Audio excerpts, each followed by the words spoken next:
ada data di dalam diri kamu berupa memori. Data di dalam diri kamu berupa memori, berupa file-file masa kecil. Inilah yang menjadi satu tonggak sejarah bibit-bibit manifestasi kamu itu muncul dari data-data kamu. Nah, sehubungan dengan gen yang diwariskan, gak usah khawatir. Ketika itu ada, it's okay, no problem. Itu sebuah keindahan.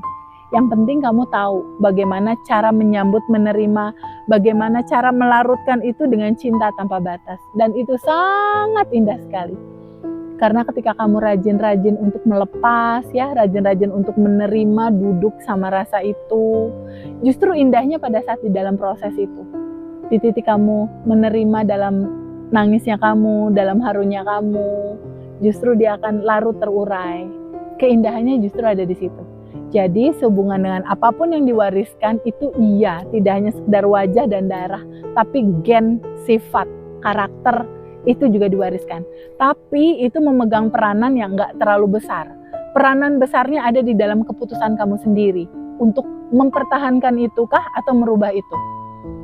Mempertahankan itu atau kita rubah menjadi kebahagiaan dan kelimpahan. Dan secara spektrum rasa, itu memang defaultnya harus mengalir dan kamu mengalami itu defaultnya. Makanya segala sesuatu tentang emosi yang itu hadir dalam kehidupan kamu, tapi secara emosinya itu kamu tolak, dia pasti akan looping, dia pasti akan terjadi lagi tuh. Kenapa terjadi lagi? Karena naturalnya semua emosi itu harus mengalir, harus flowing dia. Naturalnya harus mengalir, naturalnya harus flowing. Secara fitrah natural seperti itu. Tapi pada kenyataannya kita selalu saja menolak, nggak menerima. Menolak dan nggak menerima kejadian yang nggak enak. Padahal sebetulnya di dalam realita kita itu satu paket. Jadi buat teman-teman yang saat ini masih mengalami kekhawatiran, kebingungan, keresahan, kecemasan, gak usah khawatir ya teman-teman, gak usah khawatir. Ini hanya sebuah perjalanan keindahan menuju bahagia kelimpahan kamu kok, ya. Yang penting kamu punya teman untuk melewati ini semua. Sadari, temukan dulu siapa dirimu. Berjalan penuh kesadaran. Jadi start pertama dari solusi segala hal itu adalah sadar. Sadari bahwa perjalanan hidup ini gak hanya sekedar apa adanya hidup mengalir, enggak. Kamu harus tahu cara kerja hukum semesta itu berjalan dalam kehidupan kamu seperti apa. Kamu harus tahu, kamu harus paham.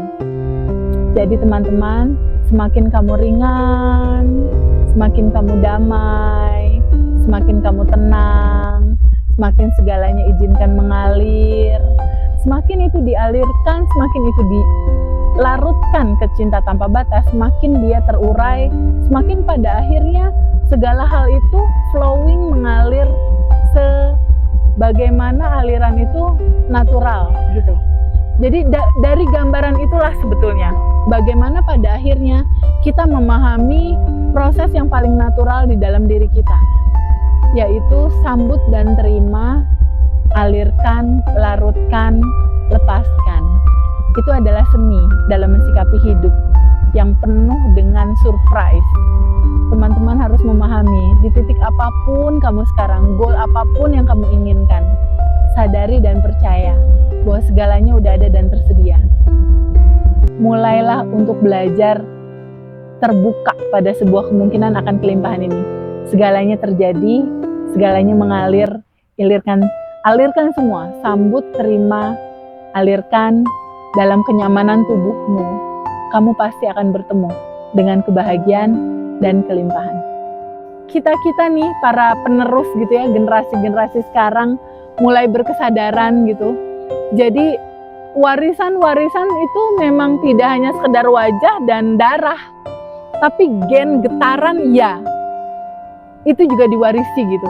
Tapi pada akhirnya perjalanan hidup seseorang itu menuntun apakah aliran getaran rendah ini akan terus menjadi rendah ataukah kita mau switch energi gitu. Karena sebetulnya hidup ini adalah pilihan. Secara gen itu ada, tapi potensi akan membuat hidupmu seperti apa itu Besar kecilnya tergantung kamu. Kamunya mau merubah diri atau kamu mau tetap stuck dalam judul itu. Jadi secara warisan gen memang mengalir seperti itu. Kenapa? Karena semua spektrum rasa dalam kehidupan ini, kamu dalam pengalaman jiwa memang harus mewarisi dan mengalami itu semua.